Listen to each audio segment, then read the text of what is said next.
పరివాహక ప్రాంతం దక్షిణ ఆంధ్రప్రదేశ్గా పిలువబడుతున్న గ్రేటర్ రాయలసీమ జిల్లాలన్నీ కూడా ఉమ్మడి జిల్లాలు అయితే 6 జిల్లాలు, కొత్త జిల్లాలు అయితే 12 జిల్లాలు, మండలాలు కూడా అన్ని రకంగా చూసుకున్నట్టుగా ఆంధ్రప్రదేశ్లో సగం మండలాలు, సగం జనాభా చాలా దారుణమైన పరిస్థితులు ఎదుర్కోబోతుంది. కాబట్టి కరువు వల్ల మనం ఈ కార్యాచరణాన్ని గ్రేటర్ రాయలసీమ సంబంధించి లిఫ్ట్ ఇరిగేషన్ ఆగిపోయిన సందర్భంలో మనం ఈ కార్యక్రమాన్ని పార్టీ తరపు నుంచి, ప్రజల తరపు నుంచి, ఈ ప్రాంతం తరపు నుంచి మనం ముందుకు తీసుకెళ్తూ ఉన్నాం. అందరికీ తెలిసిన విషయమే, తెలంగాణ వాళ్ళు చాలా ఎక్కువ వాటా తీసుకెళ్తున్నారు. దానికి తోడు కృష్ణా పరివాహక ప్రాంతం పైన ఏదైతే ఉందో కర్ణాటక నుంచి అక్కడ వాళ్ళు ప్రాజెక్టులు కడుతూ ఉన్నారు. ప్రభుత్వం మాత్రము జనాల్ని మభ్యపెడుతూ ఉంది. ఈ సందర్భంగా ప్రజలందరినీ కూడా సమీకరించి సంఘటితపరిచి మనం ఉద్యమాలు చేయకపోతే ఈ ప్రాంతానికి చాలా నష్టం జరుగుతుంది.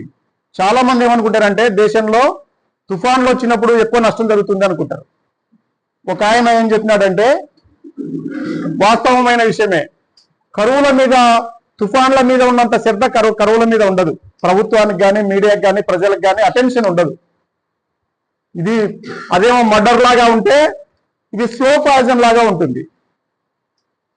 ఒక కరువు వస్తే దాని నష్టం ఎంత ఉంటుందంటే, ఒక ఆయన అనుభవించిన ఆయన ఏం చెప్పినాడంటే ఈ ప్రాంతం నుంచి 1000 తుఫాన్లకు సమానంగా ఉంటుందని చెప్పాడు. ఒక కరువు వస్తే 1000 తుఫాన్లకు ఉంటుందని. నేను ఇక్కడ వచ్చి కూర్చున్నాక ఉదయం నుంచి చాలా మంది ఏం చెప్తున్నారంటే మీ పొలంలో నీళ్లు ఉన్నాయా, మీ బోర్లో నీళ్లు వస్తున్నాయా, ఇలాంటివి విచారిస్తున్నారు. రాజకీయాల్లో ఉండి కూడా ఎవరున్నా, ఉద్యోగాల్లో ఉన్నా, రాజకీయాల్లో ఉన్నా, ఎక్కడ ఉన్నా కానీ కూడా నీళ్లు అనేది చాలా అవసరం, ఈ ప్రాంతానికి చాలా అవసరం. ఈ సందర్భంగా ప్రభుత్వం ఏదైతే మభ్య పెడుతుందో, రాయలసీమ కోతల పథకం ఎందుకు అనుమతి లేకుండా చేశారు, లేదా నిధులు లేకుండా చేశారు, ఇలాంటివి కాకుండా ఈ 2.5 సంవత్సరాల్లో చేసిన పని ఏంది, ఎంత నష్టం చేశారు, దీనికి మనం అందరం కూడా సిద్ధపడి ఉద్యమాలు చేయకపోతే లాభం లేదు. అందుకనే జగన్ సారు ఈ విషయాన్ని అర్థం చేసుకొని శైలజానాథ్ గారిని రాష్ట్ర స్థాయిలో టాస్క్ ఫోర్స్ కన్వీనర్ గా వారికి ఈ పని అప్పచెప్పి ఉన్నారు. ఇప్పటికే అన్ని జిల్లాల్లో కూడా జిల్లా స్థాయి కార్యక్రమాలు నిర్వహించి ఉన్నారు. మనం కూడా స్వయంగా చాలా మంది ఇక్కడ నుంచి పోతిరెడ్డిపాడు దగ్గర కార్యక్రమానికి వెళ్ళి ఉన్నాం, నంద్యాలలో పెట్టిన కార్యక్రమానికి వెళ్ళి ఉన్నాం, కర్నూలులో పెట్టిన కార్యక్రమానికి వెళ్ళి ఉన్నాం, అలాగే రీసెంట్ గా నెల్లూరుకి వెళ్ళిన కార్యక్రమం కూడా మీరు అందరు కూడా చూశారు. ఈ సందర్భంగా పై నుంచి స్ట్రక్చర్ తయారవుతుంది, కానీ కింద నుంచి, గ్రామం నుంచి, రైతుల దగ్గర నుంచి కూడా మనము ఉద్యమాలను తీసుకోకపోతే చాలా నష్టం జరుగుతుందని భావిస్తూ, రేపు నిన్ననే మీరందరూ కూడా చూసి ఉంటారు, జిల్లా అధ్యక్షులు అలాగే శైలజానాథ్ గారు, ఈశ్వర్ణ అందరు కలిసి నిన్న ప్రెస్ మీట్ పెట్టి జిల్లా స్థాయిలో 19వ తారీఖున మనకు ఒక ప్రోగ్రామ్ ఇచ్చి ఉన్నారు. సోల సముద్రంలో మనం పెద్ద ఎత్తున అక్కడ ఏం జరుగుతుందో ఆంధ్రీనివాకి సంబంధించిన విషయాల్ని మనం వెళ్ళి చూడడానికి. ఎందుకంటే మనం వెళ్ళి స్వతహాగా చూస్తే తప్ప ఈ ప్రాంతంలో ఏం జరుగుతుంది అని చెప్పడము వీలు పడదు. ఏదో కాగితాల్లో ఉంటుంది, ఏదో సాయంత్రం టీవీలో నడుస్తుంటుంది, మీరు చేశారు మేము చేశామని. కానీ నేను చెప్తున్న మాట ఏంటంటే అందరు ప్రజలకి, అన్ని పార్టీలకి ఏమిటంటే ఇది రాజకీయాల కోసం చేసే కార్యక్రమం కాదు, ఇది ప్రాంతం కోసం చేసే కార్యక్రమం. ఇది మన తల్లులకు, మన తండ్రులకు, మన పూర్వీకులకు మనం ఎంత గౌరవాన్ని ఇస్తామో మనం రాబోయే తరాలకి కూడా వాళ్ళ భవిష్యత్తును దృష్టి పెట్టుకొని చేయాలి. ఈ జిల్లాలో రాజకీయ వాతావరణం మారుతుంది. ఎంత మారుతుంది అంటే చాలా దరిద్రంగా మారుతుంది. రాజకీయ ప్రయోజనాలు, ప్రజా ప్రయోజనాలు, ప్రాంత ప్రయోజనాలను పక్కన పెట్టి వ్యక్తిగతంగా దిగుతున్నారు. ఇది సరైన పద్ధతి కాదు. ఈ జిల్లాలో దాదాపు 30-40 సంవత్సరాల అనుభవం నాకు ఉంది. మన పూర్వీకులు ఎవరైతే ఉన్నారో, మన ముందు తరం వాళ్ళు పెట్టిన రాజకీయాల్లో చాలా హుందాగా చేశారు వాళ్ళు. నేను ఆఫీసర్గా ఉన్నప్పుడు కూడా చాలా హుందాగా రాజకీయాలు నడిచినాయి. ఒక ప్రాజెక్ట్ అనంత కోసం పోరాడినప్పుడు కానీ, జీడిపల్లికి నీళ్లు తీసుకొచ్చే సందర్భంలో కానీ నేనేం రాజకీయ నాయకుడిని కాదు, ఒక ఆఫీసర్గానే నాకు ఆ ప్రోగ్రాం నచ్చి ప్రాజెక్ట్ అనంత అంటే పూర్తిగా ఆఫీసర్గానే చేశాం. మాకు ఆ పనిలో అప్పచెప్పి ఉన్నారు కాబట్టి. అప్పుడు అన్ని పార్టీల వాళ్ళు ఎప్పుడు ఒక చోట కూర్చొని ఆలోచన చేసి మాట్లాడిన సందర్భాలు చాలాసార్లు చూశాం.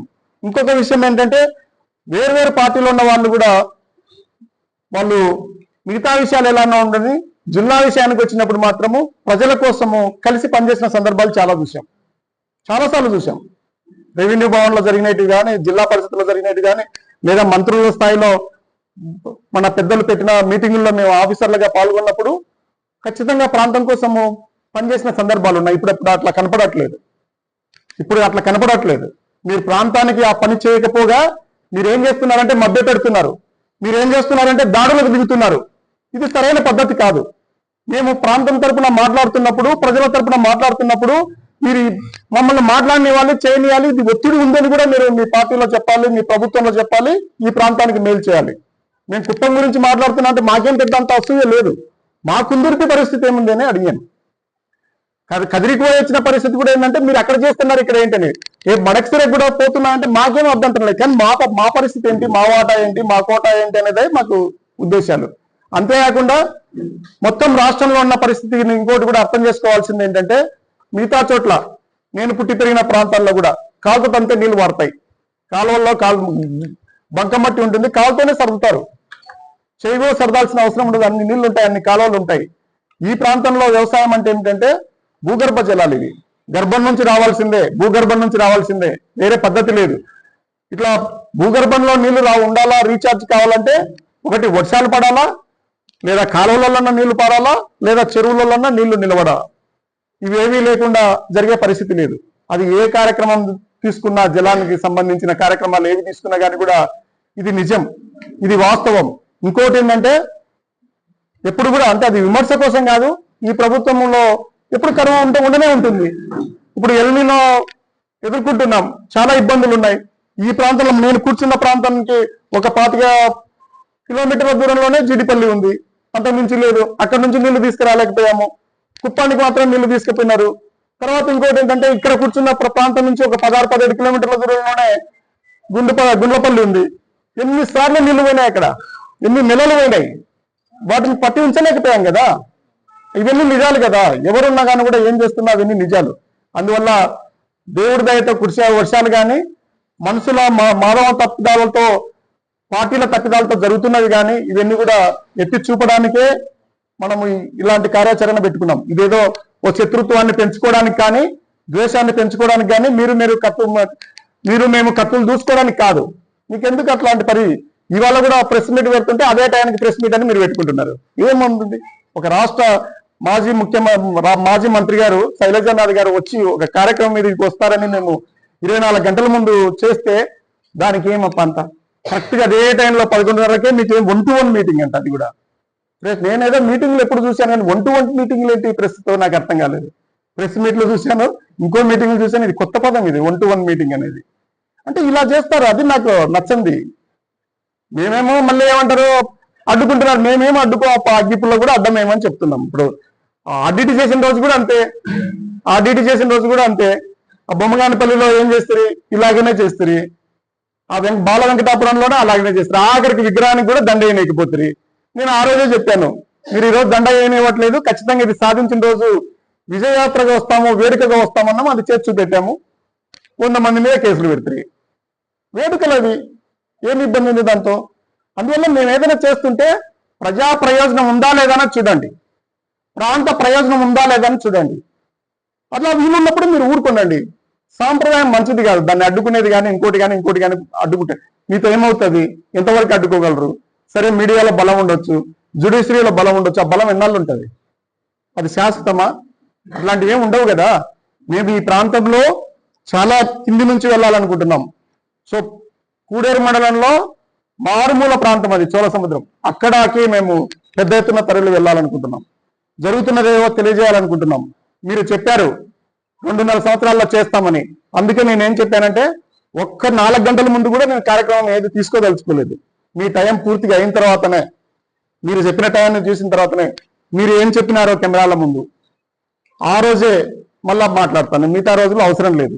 మిగతా కార్యక్రమాలన్నీ రాష్ట్ర కమిటీ, జిల్లా కమిటీ ఏం నిర్ణయిస్తుందో ఆ నిర్ణయం ప్రకారం మేము ఖచ్చితంగా కళ్యాణదుర్గం నుంచి, ప్రతి గ్రామం నుంచి, ప్రతి మండలం నుంచి మేము కదులుతాం.